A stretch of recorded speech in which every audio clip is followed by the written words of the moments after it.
Hey everyone, this is Kevin the Apptrepreneur, and welcome back to a fully functioning YouTube. Yeah, YouTube went down yesterday. Is that not crazy or what? That was such a big deal. People were texting me saying like, "Hey Kevin, have you heard YouTube's down?" It's like, okay, it's down. I don't know how long it was down. Apparently it was like for like a couple hours, but yeah, a lot of people could not get their share of Shane Dawson. They couldn't get their completionist. They couldn't get their the Hannah Show, I believe it is. Their Philip DeFranco. They couldn't get me, and they couldn't get Auto Auctions Rebuilds for a good couple hours. So I guess it's good to be back. And you know what? Since we're celebrating YouTube being back, let's celebrate. I don't know if that's the right word. Maybe it's discuss the most recent development in the abusive Lyft driver story we have been covering. Now, for those of you who are not aware, I've got a couple videos. I will post the links at the end of the video. But there was a Lyft driver who had an abusive Lyft passenger. Apparently, there was an argument about music, and the driver asked the passenger to get out, and at that point, things escalated. So the driver did the smart thing that he did. He recorded what happened, and you saw a Lyft passenger named Robert Ortiz shouting terrible things at him, calling him the N-word, calling him the F word. He was apparently gay himself, but he voted for Trump, and stupidly gave out his number on the internet. And, well, it ended up pretty good for the driver. The driver, who was temporarily deactivated from Lyft, got over $46,000 from driver donations, myself included, and the Lyft passenger was fired from his job at, I think it was City MD, if I recall correctly. Now, here's where we have a new update on the story, and this is something that we don't actually get very often, but Robert has actually made an apology video. He didn't hire a crisis management team or anything. He just recorded a apology video and put it on YouTube, and I'm going to show an abbreviated version of the apology. The full apology is about 6 or so minutes long, so I don't want to show the whole thing, but I'm going to show key highlights, but the full apology will be linked to below if you want to see the whole thing. I'm Robert Ortiz, and on August 12th of 2018, I requested a Lyft that had a dramatic change in my life by my own actions. We were a little intoxicated, so I was a little loud, and the two people that were with me were a little loud as well when we got into the car. When we got into the car, we proceeded to drive, and I had requested some music. Mr. Peppers decided to turn off the music and say his radio wasn't working. He stopped at the next corner, and that's where the 16 minutes of my actions that were totally unacceptable were recorded. I decided to call Lyft, and I decided to call the local law enforcement, because prior to him recording me, he called the local law enforcement and said that he was being robbed and that we had a gun. So I, being intoxicated, went a little bit more than what I should have in the words that I chose that night. And I proceeded to say things very vile. I proceeded to say things that were very, very upsetting when you look at it, because that's not how I was raised.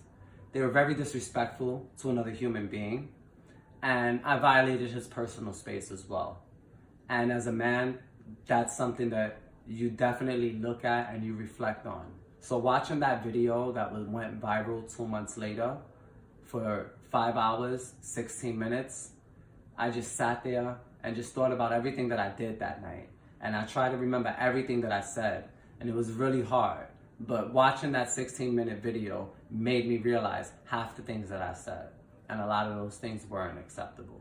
When the video went viral, I literally tried to ignore it. I was like, okay, it's gonna blow over, it'll be okay. But when it affected my job the following day that I lost it, it gave me a realization.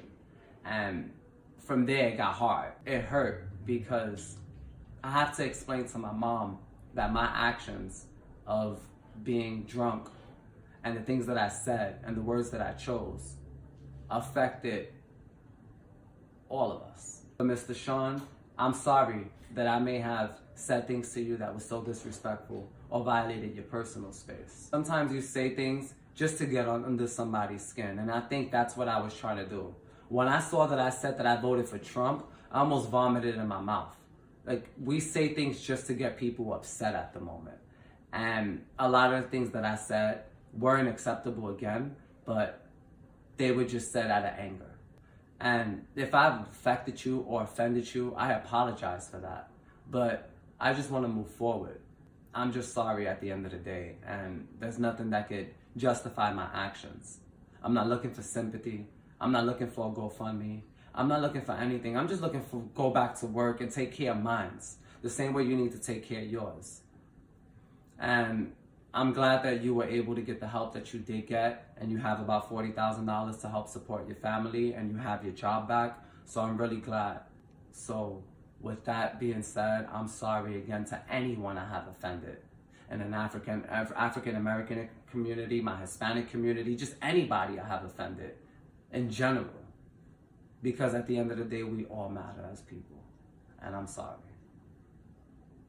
And that's the apology, or at least some of the apology. Now, what do I think about it? Well, of course, we're going to look at this apology, and then I'm going to tell you whether or not I ultimately would personally accept the apology. Now, the first thing, of course, we have to look at is this argument that it just got started over music. Now, I'm going to say when the whole thing started, I doubted it was just about music, but to be honest, I kind of was overlooking some of my own personal experience. See, near the tail end of when I stopped driving for Uber and Lyft full time, my auxiliary cord was not working. I mean, it was working, but if you moved it, then it would go straight to the radio and you'd have to kind of jiggle around with it a little bit. That sounds suggestive, but it's really not. And so when people started saying, hey, do you have an auxiliary cord? Can I plug in my music? I had to start telling people, no, I mean, I can hand you the wire, but it's not going to work because you have to keep it completely still. And so with my iPods in my lap, it's just sitting there. It's not doing anything. But you hand the auxiliary cord to a passenger, they plug it into their, well, not iPhone. iPhones don't have auxiliary cords anymore, but they put it in their Androids or something. And what do they start doing? They start going like, oh yeah, I love this music. And once they start doing that, the music stops playing. And you cannot convince people to not dance to the music. That's why they're doing it, especially when, they're a little intoxicated, they're having a little bit of fun, they want to dance in the car a little bit. So I had to start telling them, no, it just really doesn't work. And while there were no outright fights that broke out because of that rule that I placed, I did notice people would get extremely agitated. Some people get very silent, and I could already see the 1-star review they would be leaving in the app. So there may have actually been just because of music. Maybe he was intoxicated. He wanted to have fun. He asked the driver to change the music. Driver, for whatever reason, his driver's name's Sean, by the way, said no. And then it escalated from there. It's very easy. This could have been escalation. When you're that intoxicated, not that I can see because I've never been intoxicated myself, but there is a very good chance that a minor thing like you won't play the music becomes a big deal. Now, again, the Uber and Lyft drivers don't actually have to play the music. They don't. Some people have been defending the rider and saying, well, why didn't they just play the music? And you know what? I guess in all fairness, someone has to defend them, but no, drivers don't have to do that. They do not. They're not violating the contract. They're not breaking your terms of service. They just have to get you from point A to point B safely. And if you impede with that ability, then you're in the wrong, not them. So he offers that explanation. He also says he's actually not a Trump supporter. He says that he actually said that because he was mad and he was trying to get a rise out of Sean. Now, this is, of course, possible. I mean, it's very possible. It would make sense. When you get really upset, you start saying some really outrageous things. That's why people always threaten to sue all the time when they get really mad. I mean, it's not like they're going to actually do it. It's not like it's worth it to do it. But you say what you will to try to get a rise out of the person. So there's that. As for the apology itself, well, it seems genuine enough. I'm not going to say it doesn't. I mean, I haven't watched other UberTubers commentary on this. I'm betting they don't have very nice things to say, but here's the thing. I've personally always felt like forgiveness is a key part of just life in general. We need to have room for forgiveness, and I mean, yes, there should be punishments for what happens, but we should have room for forgiveness. You shouldn't forever be tarnished for a stupid thing that you do, because we all do stupid things. Now, Sean himself, on another news report, which I don't have video footage of, but I'm going to link to that below so that you can see, he holds no ill will towards the writer. And in fact, he even has said himself he would personally help him find a new job if he could. He wants to spread happiness and love, not hate. So I believe he has accepted this apology. Now, here's the thing. An apology is just that, an apology. As far as I'm concerned, he has apologized. Robert, that is. And as for the outcome of all this, well, Robert has lost his job, and it will be very difficult for him to get a new job. He's not asking for money, and he says that the money that Sean raised is well-deserved. Sean has gotten his job back. Lyft did not permanently deactivate him, and he has got $46,000. And it appears that he will not be sued, so that money that he has raised, he will be able to use for whatever needs he wants. So that, I think, is a fair outcome. I think we can all agree.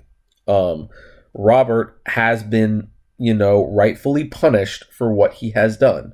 Sean has been more than compensated for the hassle he had to go through. Nobody went to jail. Nobody ultimately got physically hurt. And I think, I do believe by even the apology that even Robert has learned a very hard lesson. And I think he will be very careful with how much he drinks. He'll be careful about what he does in the future. And also, it should be noted that Lyft has confirmed that he has been permanently deactivated on the platform. So he will not be on the Lyft platform anymore, at least until he creates like a new email address and everything. He just signs up under a new account. I don't know. I don't know if stealth Lyft and Uber accounts are a thing or not. They probably are, but So I think overall, a lesson has been learned. The outcome was favorable for those who were harmed. Apologies have been issued. Forgiveness has been extended. And so I think this is actually probably the best outcome we could have had. And it is by far way better than I had personally hoped. I kind of assumed the driver would be just out of luck. The driver would continue using Lyft and get to keep his job. It actually turned out to be very, very good for the driver, and other people learned humility. Now, as always, Sean and Robert are always welcome onto my show, onto my podcast. I would love to talk to them, whether individually or together. That's a thing that can happen. We can make it if you want to talk. In the meantime, though, I'm going to consider this a case closed, if you will. And I think everyone got what they deserved, and things have been said, and I think it's time to make up and move on. But, of course, I'm going to pass the question on to you. What do you believe? Do you agree? Do you disagree? I would love to know. So, comment below. Like, favorite, share, subscribe. If you enjoy my videos, consider becoming a Patreon member. It's totally optional, of course, but even as little as $1 a month goes a long way to helping the channel run smoothly. And as always, flame responsibly. Have a good one.